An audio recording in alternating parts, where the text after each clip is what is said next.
지난주에 우리가 이름 없는 한 중풍병자를 고치신 사건을 통해서 예수님께서 죄를 용서하시는 권세가 있음을 우리는 알았습니다. 죄를 용서받는 것뿐만 아니라 병까지도 치료를 받을 수 있었던 이 중풍병자는 지붕을 걷어내는 수고를 아끼지 않았던 4명의 사람들이 있었습니다. 그들이 함께 했기에 이 사건은 가능한 사건이었음을 우리는 지난주에 살펴보았습니다. 여러분은 힘들고 지치고 어려울 때 누가 여러분과 함께 하고 있습니까? 아니면 병들었을 때에 누가 여러분의 곁을 지켜주기를 원하고 있습니까? 당자의 비유에서 보는 것과 같이 사람들은 기쁘고 좋은 일에는 언제나 나의 이익이 있는 때에는 함께 하기를 원합니다. 그러나 정작 함께 있어야 할 때, 힘들고 어려울 때에, 실망할 때에, 낙심되었을 때는 아무도 주변에 없다라고 하는 것을 우리가 알 때에 우리는 너무나도 슬픔을 감출 수 없습니다. 지난주에 그동안 나라를 어지럽게 했던 탄핵이 인용이 되었습니다. 그 근거가 권력자들을 이용한 것 때문이다라고 판결을 해놓고 있는데, 그들은 권력자들 옆에서 권력자들의 그 권력을 이용하여 함께 하고자 했던 것이지요. 하지만 그 권력을 잃어버리고 나면 아무도 그 옆에 있지 않습니다. 오늘 우리가 살펴볼 예수님의 생애 시리즈 13번째는 레위 혹은 마태라고 하는 제자가 예수님을 위하여 잔치를 열었을 때의 일입니다. 우리는 이 잔치자리에서 있었던 사건을 통해서 우리와 함께 하시는 예수님이라고 하는 제목으로 은혜를 나누고자 할 때 언제나 우리와 함께 하시는 예수님을 발견할 수 있는 시간이 되기를 간절히 바랍니다. 본문은 마태복음 9장 9절에서 13절, 그리고 누가복음 2장 13절에서 17절에도 기록된 사건입니다. 레위 또는 마태라고 불리는 한 세리, 즉 세금을 징수하는 공무원을 제자로 부르시고 그의 집에서 다른 동료들과 함께 예수를 위하여 잔치를 하는 중에 바리새인과 그리고 서기관들이 세리들과 함께 있었던 예수님의 제자들에게 예수님께서 어째서 죄인들과 함께 식사를 하는 것이냐라고 하는 비방을 했습니다. 이 이야기에 예수님은 병자에게 의원이 필요한 것 같이 죄인들에게 예수님이 필요하다라고 하는 것을 말씀하시면서 죄인들을 회개시키려고 하나님이셨던 예수님이 이 땅에 오신 이유, 바로 그것을 말씀하고 있는 것이 오늘 본문입니다. 레위라고 하는 말은 히브리식 이름입니다. 마태라고 하는 말은 헬라식 이름입니다. 레위를 소개하는 것은 그가 히브리식 생각을 가진 사람으로 그도 하나님의 자녀라고 하는 것, 그리고 그가 비록 세리였지만은 하나님의 자녀, 이스라엘 백성이었다라고 하는 것을 강조하기 위한 방법이었던 것 같고요. 그가 세리로 있었다라고 하는 것을 볼 때에 단순히 말단 세리, 말단의 공무원이 아니라 아마도 공무원의 고위직에 있었던 사람으로 생각이 되어집니다. 또 이 세관이 있었던 자리가 가버나움에 있었는데 이 가버나움은 무역의 중심지 역할을 하는 곳입니다. 즉 무역상이 많이 있었던 그런 곳으로서 아마 이 레위는 무역상들에게 세금을 걷어들이는 업무를 담당했던 사람으로 외국어에 능통한 그런 사람이다라고 생각을 해볼 수 있습니다. 그런 레위를 예수님이 보셨습니다. 단순히 지나가다 쳐다보는 것이 아니라 레위를 부르시기 위하여, 레위를 제자로 만드시기 위하여, 레위를 회개시키고 하나님의 자녀가 확실하다라고 하는 것을 확증하기 위하여 예수님은 세관으로 레위를 보러 만나러 가셨던 것입니다. 예수님은 찾아오시기를 기다리는 분이 아니십니다. 만나러 찾아오시는 분이십니다. 오늘날 예수님은 우리와 가운데에 성령님을 통하여 우리를 만나주시고 우리의 아픈 곳을 만져주시는 분이라고 하는 사실을 믿으실 수 있기를 간절히 바라겠습니다. 예수님이 찾아온 레위는 세리였습니다. 당시 로마의 지배 아래 있었던 이스라엘은 많은 세금을 내야만 했습니다. 그는 같은 민족임에도 불구하고 로마에 협조하며 또 동조하면서 다른 사람들로부터 멸시와 모욕을 받는 사람이 바로 이 레위 세리였습니다.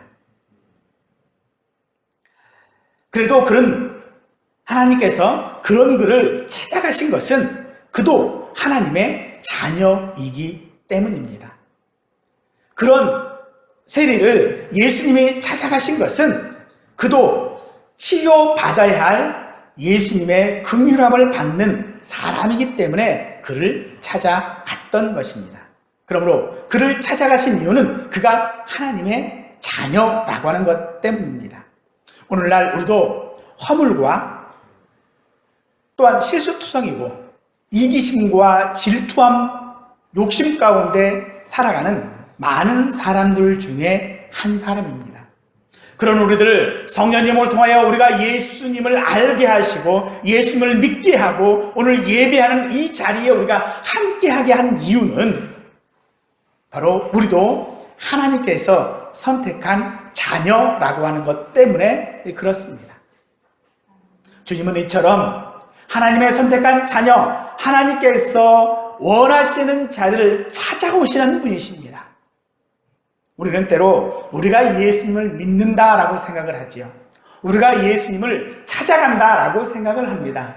그런데 오늘 레위를 통하여 우리에게 주시는 예수님의 모습은 우리를 찾아오시는 분이십니다. 우리가 예수를 믿게 하시는 분이십니다.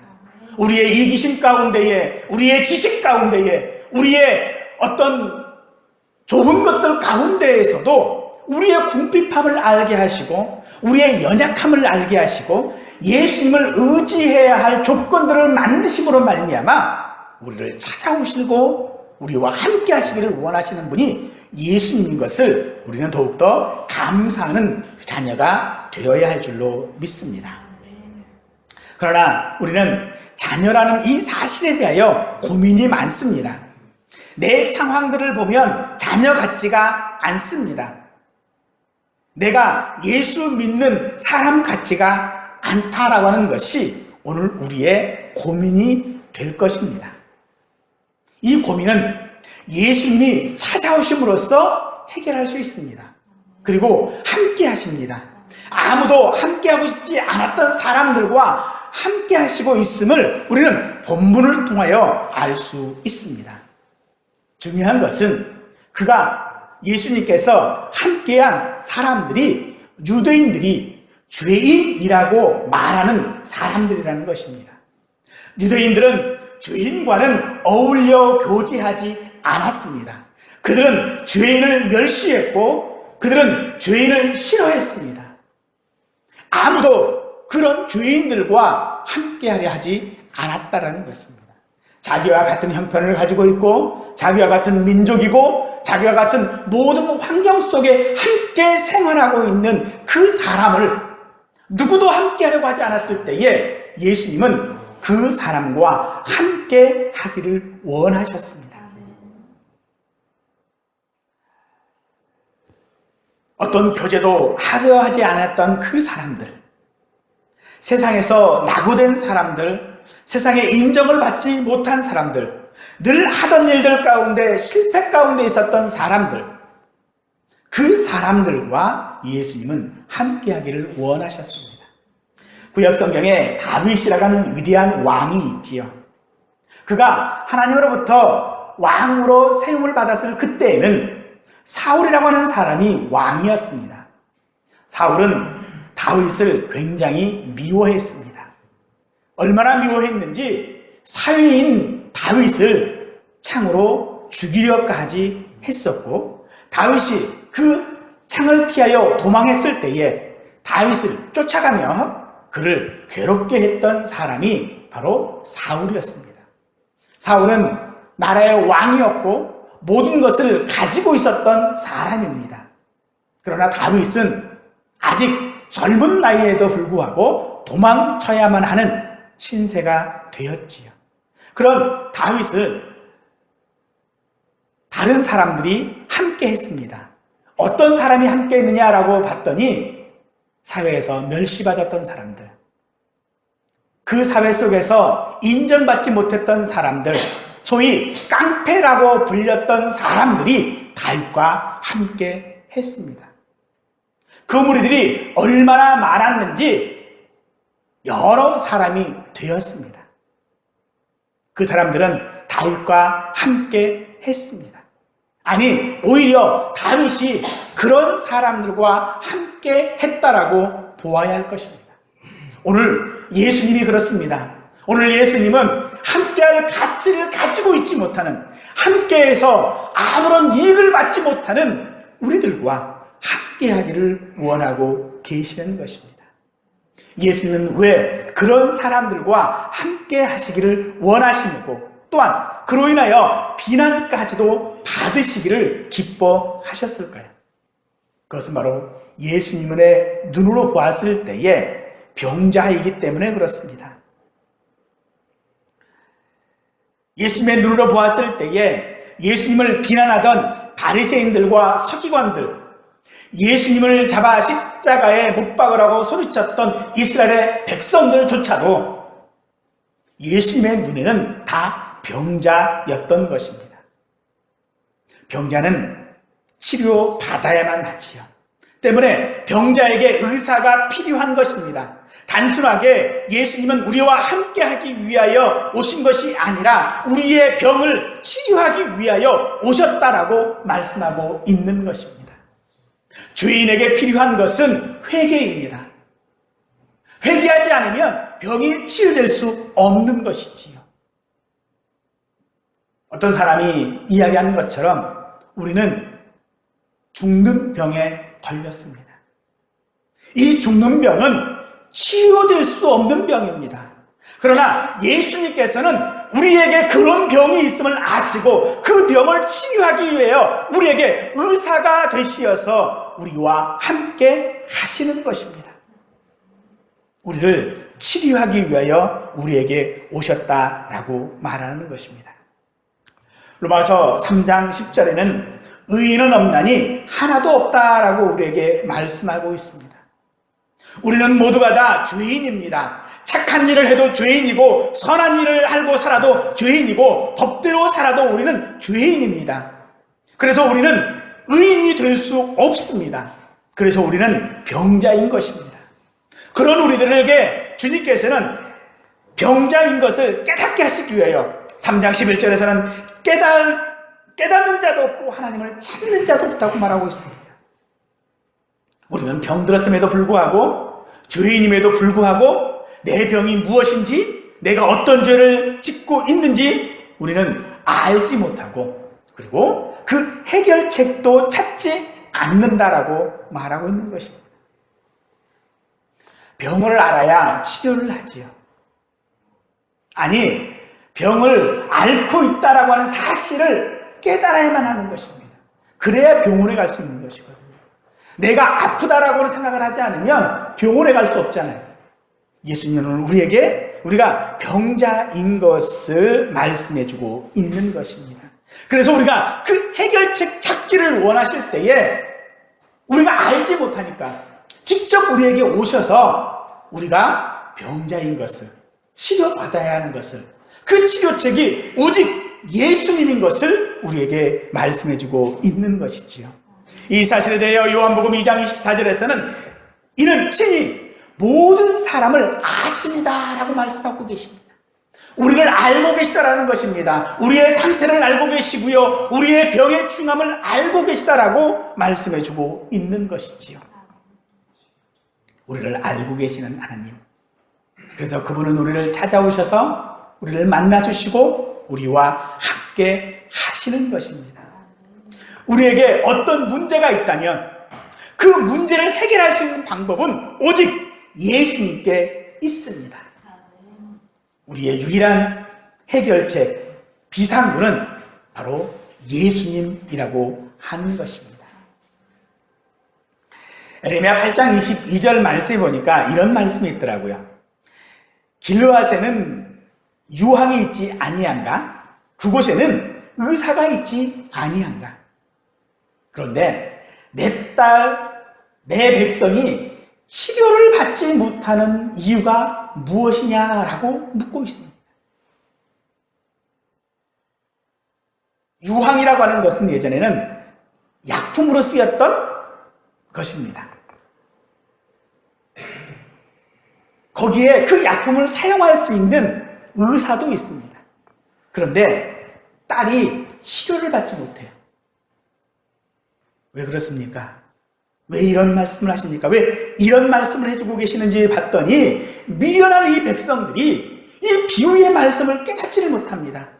하나님의 자녀, 하나님의 백성으로서 하나님 앞에 나가지 않으면, 하나님께 가지 않으면 그 문제들이 해결될 수 없다라고 하는 사실들을 그들은 알지 못해서 치료약이 있음에도, 치료할 수 있는 의사가 있음에도 그 의사에게 가지 아니하고 그 치료약을 쓰지 않고 있다라고 말씀하고 있는 것입니다.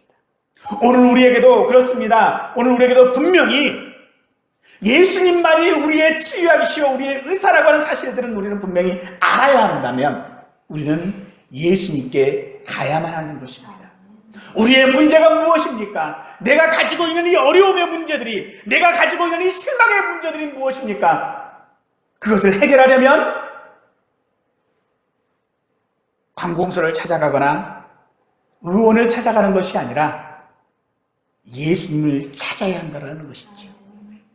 사랑하는 성도 여러분, 예수님은 우리의 유일한 비상구가 되심을 느끼고 함께 하시는 분임을 기억할 수 있기를 간절히 바라겠습니다. 본문 31절에서는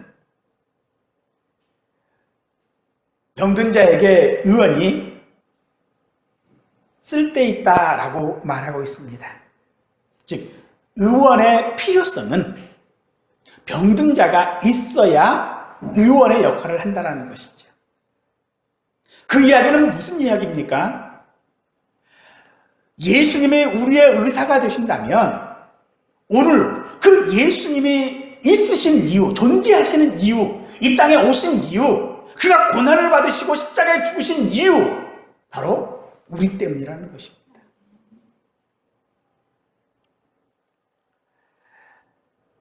이것은 너무나도 당연한 사실입니다. 우리는 외적인 행위에 치중하여 바른 신앙을 갖지를 못하고 있습니다. 예수님을 깨닫지도 못하고 있습니다. 그래서 마태복음, 오늘 같은 사건을 기록하고 있는 마태복음 9장 13절에서는 우리에게 긍휼을 원하고 제사를 원치 아니하노라 라고 하는 호세아서의 말씀을 우리에게 인용하고 있습니다. 하나님은 우리를 긍휼히 여기시는 분이십니다. 우리가 어떤 조건을 가지고 예수님을 찾으려 할 때에 예수님은 우리에게 어떤 조건도, 어떤 형식도, 어떤 보상도 우리에게 원하시는 것이 아니라 오직 우리를 긍휼히 여기신다는 것입니다. 불쌍히 여기신다는 것입니다. 병들어 있고 아파하는 사람과 함께 그 아픔을 함께하고 울고 있는 그 사람과 함께 우시기를 원하는 것이 바로 하나님께서 우리에게 주시는, 우리를 긍휼히 여기시는 방법이라고 우리에게 말씀해주고 있는 것입니다. 주님은 이처럼 우리와 함께 하시는 분이십니다. 주님은 이처럼 우리의 필요를 아시고 그 필요를 위하여 우리에게 오시는 분이다라고 하는 것을 말씀해주고 있는 것이지. 긍휼하신 하나님이십니다. 우리의 어떤 조건에 따라서 반응하시는 하나님이 아니시라 그저 우리가 불쌍히 여김받기를 원하고 계시는 것입니다. 사랑하는 성도 여러분, 불쌍히 여김을 받으면요, 그 불쌍한 것들 때문에 도움을 받을 수 있습니다. 불쌍하지 않으면 도와줄 게 없지요. 간혹 TV를 보다 보면 참 어려운 분들이 많이 있는 것들을 우리가 보게 되어지지요. 드러없이 병이 있는데도 불구하고 돈이 없어서 치료를 받지 못하시는 분들, 또 때로 어려운 환경 속에서 이렇게 살아가야 하는데 그 살아가는 것들이 너무나도 힘들어 하시는 분들, 그것들이 방송에 이렇게 나오면 그들을 도와주는 분들이 굉장히 많아져요.